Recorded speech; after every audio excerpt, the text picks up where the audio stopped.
So we're introducing functions using recursion, and there's a few things that can go wrong when you do that. So let me give you an example. Let's define f of n to be equal to f of n minus 1. Okay?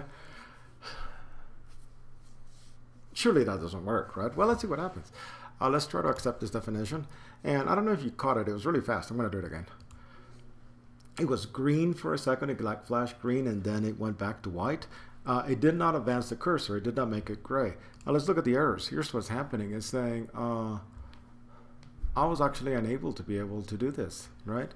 So it doesn't let me introduce this kind of definition. Okay, there's something that ACL2 does when it sees a function and it tries to accept it for a definition. It actually tries to make sure that it is reasonable. Okay, so that it can actually say f of n is equal to f of n minus 1, for example, that theorem. The problem with this particular definition is that I couldn't tell you what f is. F could be identically 0. Then yeah, f of 3 is equal to f of 2 because they're both 0. F could be, for example, 5. F of 3 is 5, which is the same as f of 2, and so on. F of n could be some kind of a function like sine that has a period of exactly 1, so that f of n is in fact equal to f of n minus 1. The problem is that there's too many functions that f could be. We don't know which one it is, so that's why we can't define this function. Okay, so okay, let's try a different function. Let's try, for example, f of n is equal to f of n. Okay? Well, the same thing's going to happen, right? Okay, f could be any function, and this would still kind of work. So it can't possibly hold. Too many functions, right? Let's try something different. Let's try f of n is equal to 1 plus f of n.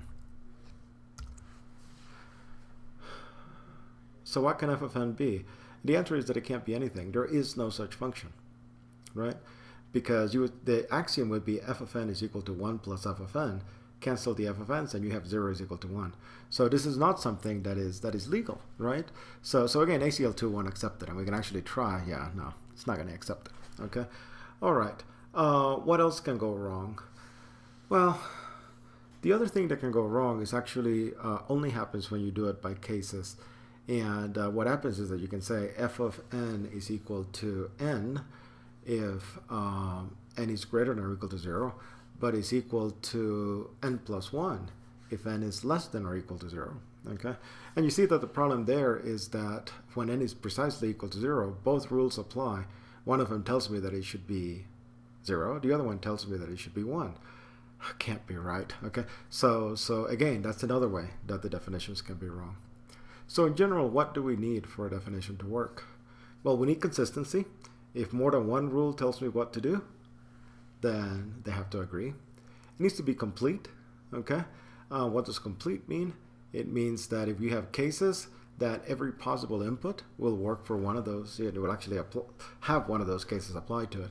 So if I say, for example, f of n is equal to 0, if n is a multiple of 3, is equal to 1, if the remainder when I divide n by 3 is equal to 1, and that's it, right? Multiple of 3, remainder is 1. I left out one possibility. What if the remainder is 2? I didn't tell you what f was. No, I can't do that, right? So that's what I mean by complete. And then there's also, it has to be computable, right? And this function, for example, here is not computable because if you were to run this function on a computer, you would get an infinite loop. To figure out what f of n is, add 1 to whatever f of n is. And so you just add 1 to add 1 to add 1 to add 1 and never actually stop. So stay away from those kinds of definitions. If you simply stick to those principles, consistency, completeness, and computability, okay, then you'll always have functions, recursive functions that actually, well, definitions that actually correspond to some real function might not be the one that you want. That's called debugging, right? But at least there'll be a function. So ACL2 will accept it, and we can actually run it and see if it works.